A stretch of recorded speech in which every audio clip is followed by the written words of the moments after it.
Book 7. With these words Hector passed through the gates, and his brother Paris with him, both eager for the fray. As when heaven sends a breeze to sailors who have long looked for one in vain, and have labored at their oars till they are faint with toil, even so welcome was the sight of these two heroes to the Trojans. Thereon Hector killed Menestheus, son of Areithous. He lived in Arne, and was a son of Areithous, the mace man, and of Philomedusa. Hector threw a spear at Aeneas, and struck him dead with a wound in the neck under the bronze rim of his helmet. Glaucus, moreover, son of Hippolochus, captain of the Lycians, in hard hand-to-hand fight, smote Iphinoas, son of Dexius, on the shoulder, as he was springing on his chariot behind his fleet mares, so he fell to the earth from the cart, and there was no life left in him.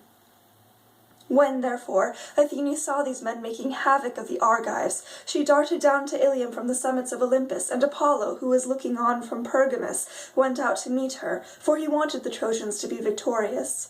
The pair met by the oak tree, and King Apollo, son of Zeus, was first to speak. "What would you have," said he, "daughter of great Zeus, that your proud spirit has sent you hither from Olympus? Have you no pity upon the Trojans, and would you incline the scales of victory in favor of the Danaans? Let me persuade you, for it would be better thus.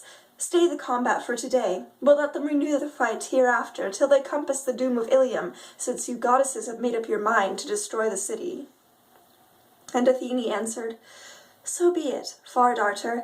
It was in this mind that I came down from Olympus to the Trojans and Achaeans. Tell me, then, how do you propose to end this present fighting?" Apollo, son of Zeus, replied, "Let us incite great Hector to challenge some one of the Danaans in single combat. On this the Achaeans will be shamed into finding a man who will fight him." Athene assented, and Helenus, son of Priam, divided the counsel of the gods. He therefore went up to Hector and said, "Hector, son of Priam, peer of gods in council, I am your brother. Let me then persuade you. Bid the other Trojans and Achaeans, all of them, take their seats, and challenge the best man among the Achaeans to meet you in single combat. I have heard the voice of the ever-living gods, and the hour of your doom is not yet come." Hector was glad when he heard this saying, and went in among the Trojans, grasping his spear by the middle to hold them back, and they all sat down. Agamemnon also bade the Achaeans be seated. But Athene and Apollo, in likeness of vultures, perched on Father Zeus's high oak tree, proud of their men, and the ranks sat close ranged together, bristling with shield and helmet and spear. As when the rising west wind furs the face of the sea and the water grows dark beneath it, so sat the companies of Trojans and Achaeans upon the plain. And Hector spoke thus: "Hear me, Trojans and Achaeans, that I may speak even as I am minded. Zeus on his high throne has brought our oaths and covenants to nothing, and foreshadows ill for both of us, till you either take the towers of Troy or are yourselves vanquished at your ships. The princes of the Achaeans are here present in the midst of you. Let him, then, that will fight me stand forward as your champion against Hector. Thus I say, and may Zeus be witness between us. If your champion slay me, let him strip me of my armor and take it to your ships, but let him send my body home, that the Trojans and their wives may give me my dues of fire when I am dead. In like manner, if Apollo vouchsafe me glory, and I slay your champion, I will strip him of his armor and take it to the city of Ilium, where I will hang it in the temple of Apollo, but I will give up his body, that the Achaeans may bury him at their ships, and build him a mound by the wide waters of the Hellespont. Then will one say hereafter, as he sails his ship over the sea, This is the monument of one who died long since, a champion who was slain by mighty Hector. Thus will one say, and my fame shall not be lost." Thus did he speak, but they all held their peace, ashamed to decline the challenge, yet fearing to accept it, till at last Menelaus rose and rebuked them, for he was angry. "Alas," he cried, "vain braggarts, women forsooth, not men! Double-dyed indeed will be the stain upon us if no man of the Danaans will now face Hector.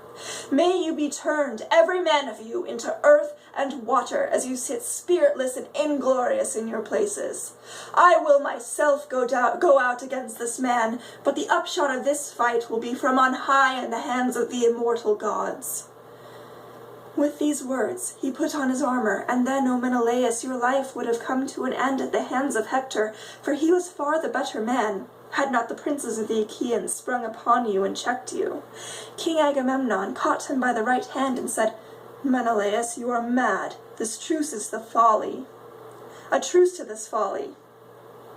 Be patient in spite of passion. Do not think of fighting a man so much stronger than yourself as Hector, son of Priam, who is feared by many another as well as you. Even Achilles, who is far more doughty than you are, shrank from meeting him in battle. Sit down among your own people, and the Achaeans will send some other champion to fight Hector. Fearless and fond of battle though he be, I ween his knees will bend gladly under him if he comes out alive from the hurly-burly of this fight."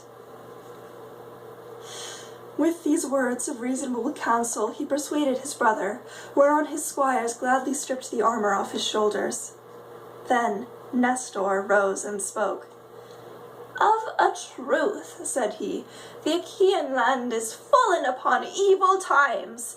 The old knight Peleus, counselor and orator among the Myrmidons, loved, when I was in his house, to question me concerning the race and lineage of all the Argives. How would it not grieve him could he hear of them as now quailing before Hector? Many a time would he lift his hands in prayer that his soul might leave his body and go down within the house of Hades. Would, by Father Zeus, Athene, and Apollo, but I was still young and strong as when the Pelians and Arcadians were gathered in fight by the rapid river Caledon under the walls of Phaea, and round about the waters of the river Yardanus. The godlike hero, Eurythalion, stood forward as their champion with the armor of King Areithous upon his shoulders, Areithous, whom men and women have surnamed the Mace Man, though he fought neither with bow nor spear, but broke the battalions of the foe with his iron mace. Because, not though, he fought neither with bow nor spear. Lycurgus killed him, not in a fair fight, but by entrapping him in a narrow way, where his mace served him in no stead, for Lycurgus was too quick for him, and speared him through the middle, so he fell to the earth on his back. Lycurgus then spoiled him of the armor which Ares had given him, and bore it in battle thenceforth. But when he grew old, and stayed at home, he gave it to his faithful squire, Eurythalion, who in this same armor challenged the foremost men among us. The others quaked and quailed, but my high spirit bade me fight him, though none other would venture. I was the youngest man of them all, but when I fought him, Athene vouchsafed me victory. He was the biggest and strongest man that I ever killed, and covered much ground as he lay sprawling upon the earth. Would that I was still young and strong as I then was, for the son of Priam would then soon find one who would face him. But you, foremost among the whole host you be, have none of you any stomach for fighting Hector?" Thus did the old man rebuke them, and forthwith 9 men started to their feet. Foremost of all uprose King Agamemnon, and after him brave Diomed, the son of Tydeus. Next were the 2 Ajaxes, men clothed in valor as with a garment, and then Idomeneus and Meriones his brother in arms. After these Eurypylus, son of Euaemon, Thoas, the son of Andrymon, and Odysseus also rose. Then Nestor, knight of Gerene, again spoke, saying, "Cast lots among you to see who shall be chosen. If he come out alive of this fight, he will have done good service alike to his own soul and to the Achaeans." Thus he spoke, and when each of them had marked his lot and had thrown it into the helmet of Agamemnon, son of Atreus, the people lifted their hands in prayer, and thus would one of them say as he looked into the vault of heaven, Father Zeus, grant that the lot fall on Ajax, or on the son of Tydeus, or upon the king of rich Mycenae himself. As they were speaking, Nestor, knight of Gerene, shook the helmet, and from it there fell the very lot that they wanted, the lot of Ajax. The herald bore it about and showed it to all the chieftains of the Achaeans, going from left to right, but none of them owned it. When, however, in due course he reached the man who had written upon it and who had put it into the helmet, brave Ajax held out his hand, and the herald gave him the lot. When Ajax saw his mark, he knew it and was glad. He threw it to the ground and said, My friends, the lot is mine, and I rejoice, for I shall vanquish Hector. I will put on my armor. Meanwhile, pray to Zeus in silence among yourselves that the Trojans may not hear you. Or aloud, if you will, for we fear no man. None shall overcome me, neither by force nor cunning, for I was born and bred in Salamis and can hold my own in all things. With this they fell praying to King Zeus the son of Cronus, and thus would one of them say as he looked into the vault of heaven, Father Zeus, that rulest from Ida, most glorious in power, vouchsafe victory to Ajax, and let him win great glory. But if you wish well to Hector also, and would protect him, grant to each of them equal fame and prowess. Thus they prayed, and Ajax armed himself in his suit of gleaming bronze. Then, when he was in full array, he sprung forward as monstrous Ares when he takes part among men whom Zeus has set fighting with one another. Even so did huge Ajax, bulwark of the Achaeans, spring forward with a grim smile on his face as he brandished his long spear and strode onward. The Argives were elated as they beheld him, but the Trojans trembled in every limb, and the heart even of Hector beat quickly. But he could not now retreat and withdrawn to the ranks behind him, for he had been the challenger. Ajax came up bearing his shield in front of him like a wall, a shield of bronze with 7 folds of oxhide, the work of Tychius, who lived in Hyle and was by far the best worker in leather. He had made it with the hides of 7 full-fed bulls, and over these he had set an 8th layer of bronze. Holding his shield before him, Ajax, son of Telamon, came closer to Hector and menaced him, saying, Hector, you shall now learn, man to man, what kind of champions the Danaans have among them, even besides the lion-hearted Achilles, cleaver of the ranks of men. He now abides at the ships in anger with Agamemnon, shepherd of his people, but there are many of us who are well able to face you. Therefore, begin the fight. And Hector answered, Noble Ajax, son of Telamon, captain of the host, treat me not as though I were some puny boy or woman that cannot fight.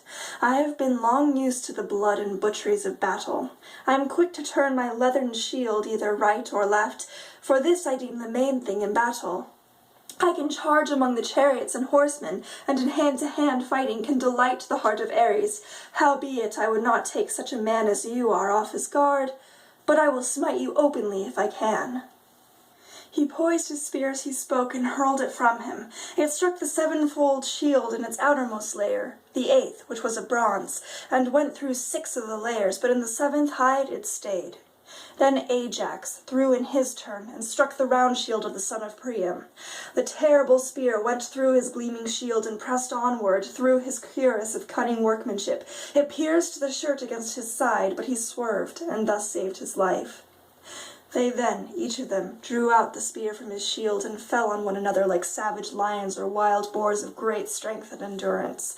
The son of Priam struck the middle of Ajax's shield, but the bronze did not break, and the point of his dart was turned. Ajax then sprang forward and pierced the shield of Hector. The spear went through it and staggered him as he went sprinting forward to attack. It gashed his neck, and the blood came pouring from the wound. But even so did Hector not cease fighting.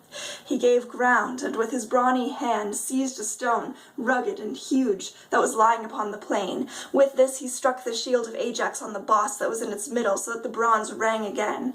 But Ajax, in turn, caught up a far larger stone, swung it aloft, and hurled it with prodigious force. This millstone of a rock broke Hector's shield inward and threw him down on his back with the shield crushing him under it, but Apollo raised him at once. Thereon they would have hacked at one another in close combat with their swords had not heralds, messengers of gods and men, come forward, one from the Trojans and the other from the Achaeans, Talthybius and Idaeus, both of them honorable men. These parted them with their staves, and the good herald Idaeus said, "My sons, fight no longer. You are both of you valiant, and both are dear to Zeus. We know this, but night is now falling, and the behests of night may not be well gainsaid." Ajax, son of Telamon, answered, "Idaeus, bid Hector say so, for it was he that challenged our princes. Let him speak first, and I will accept his saying." Then Hector said, "Ajax, heaven has vouchsafed you stature and strength and judgment, and in wielding the spear you excel all others of the Achaeans. Let us for this day cease fighting. Hereafter we will fight anew till heaven decide between us and give victory to one or to the other. Night is now following, and the behests of night may not be well gainsaid. Gladden, then, the hearts of the Achaeans at your ships, and more especially those of your own followers and clansmen, while I, in the great city of King Priam, bring comfort to the Trojans and to their women, who vie with one another in their prayers on my behalf. Let us moreover exchange presents, that it may be said among the Achaeans and Trojans, they fought with might and main, but were reconciled and parted in friendship." On this he gave Ajax a silver-studded sword, with its sheath and leathern baldric, and in return Ajax gave him a girdle dyed with purple. Thus they parted, the one going to the host of the Achaeans, and the other to that of the Trojans, who rejoiced when they saw their hero come to them safe and unharmed from the strong hands of mighty Ajax. They led him, therefore, to the city as one that had been saved beyond their hopes. On the other side, the Achaeans brought Ajax, elated with victory, to Agamemnon. When they reached the quarters of the son of Atreus, Agamemnon sacrificed for them a 5-year-old bull in honor of Zeus, the son of Cronus. They flayed the carcass, made it ready, and divided it into joints. These they cut carefully and up into smaller pieces, putting them on the spits, roasting them sufficiently, and then drying them off. When they had done all this and had prepared the feast, they ate it, and every man had his full and equal share, so that all were satisfied. And King Agamemnon gave Ajax some slices cut lengthwise, down the loin, as a mark of special honor. As soon as they had had enough to eat and drink, old Nestor, whose counsel was ever truest, began to speak with all sincerity and goodwill. Therefore he addressed them thus: "Son of Atreus, and other chieftains, inasmuch as many of the Achaeans are now dead, whose blood Ares has shed by the banks of the Scamander, and their souls have gone down to the house of Hades, it will be well when morning comes that we should cease fighting. We will then wheel our dead together with oxen and mules, and burn them not far from the ships. And when we sail hence, we may take the bones of our comrades home to their children. Hard by the funeral pyre we will build a barrow that shall be raised from the plain for all in common. Near this let us set about building a high wall to shelter ourselves and our ships, and let it have well-made gates, that there may be a way through them for our chariots. Close outside we will dig a deep trench all round it to keep off both horse and foot, that the Trojan chieftains may not bear hard upon us." Thus he spoke, and the princes shouted in applause. Meanwhile the Trojans held a council, angry and full of discord, on the Acropolis by the gates of King Priam's palace, and wise Antenor spoke first. "Hear me," he said, "Trojans, Dardanians, and allies, that I may speak even as I am minded. Let us give up Argive Helen and her wealth to the sons of Atreus, for we are now fighting in violation of our solemn covenants, and shall not prosper till we have done as I say." He then sat down, and Paris, husband of lovely Helen, rose to speak. "Antenor," said he, "your words are not to my liking. You can find a better saying than this if you will. If, however, you have spoken in good earnest, then indeed has heaven robbed you of your reason. I will speak plainly, and hereby notify to the Trojans that I will not give up the woman, but the wealth that I have brought home with her from Argos I will restore, and will add yet further of my own." On this, when Paris had spoken and taken a seat, Priam of the race of Dardanus, peer of gods in council, rose, and with all sincerity and goodwill addressed them thus: "Hear me, Trojans, Dardanians, and allies, that I may speak even as I am minded. Get your suppers now, as hitherto throughout the city, but keep your watches and be wakeful. At daybreak let Idaeneus go to the ships, and tell Agamemnon and Menelaus, sons of Atreus, the saying of Paris, through whom this quarrel has come about, and let him also be instant with them, that they may now cease fighting till we burn our dead. Hereafter we will fight anew, till heaven decide between us, and give victory to one or the other." Thus did he speak, and they did even as he said. They took supper in their companies, and at daybreak Idaeus went his way to the ships. He found the Danaans, servants of Ares, in council at the stern of Agamemnon's ship, and took his place in the midst of them. "Sons of Atreus," he said, "and princes of the Achaean host, Priam and the other noble Trojans have sent me to tell you the sayings of Paris, through whom this quarrel has come about, if so be that you may find it acceptable. All the treasure he took with him in his ships to Troy, would that he had sooner perished, he will restore, and will add yet further of his own. But he will not give up the wedded wife of Menelaus, though the Trojans would have him do so. Priam bade me inquire further if you will cease fighting till we burn our dead.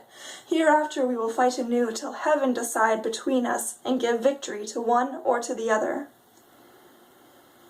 They all had held their peace, but presently Diomed of the loud war cry spoke, saying, "Let there be no taking, neither treasure nor yet Helen, for even a child may see that the doom of the Trojans is at hand."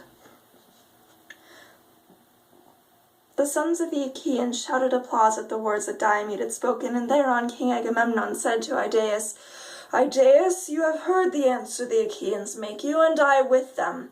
But as concerning the dead, I give you leave to burn them, for when men are once dead, there should be no grudging them the rights of fire. Let Zeus, the mighty husband of Hera, be witness to this covenant." As he spoke, he upheld his scepter in the sight of all the gods, and Idaeus went back to the strong city of Ilium. The Trojans and Dardanians were gathered in council, waiting his return. When he came, he stood in their midst and delivered his message. As soon as they heard it, they set about their twofold labor, some to gather the corpses, and others to bring in wood. The Argives on their part also hastened from their ships, some to gather the corpses, and others to bring in wood.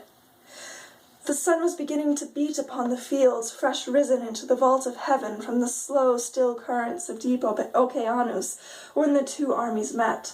They could hardly recognize their dead, but they washed the clotted gore from off them, shed tears over them, and lifted them upon their wagons. Priam had forbidden the Trojans to wail aloud, so they heaped their dead sadly and silently upon the pyre, and having burned them went back to the city of Ilium. The Achaeans, in like manner, heaped their dead sadly and silently on the pyre, and having burned them, went back to their ships.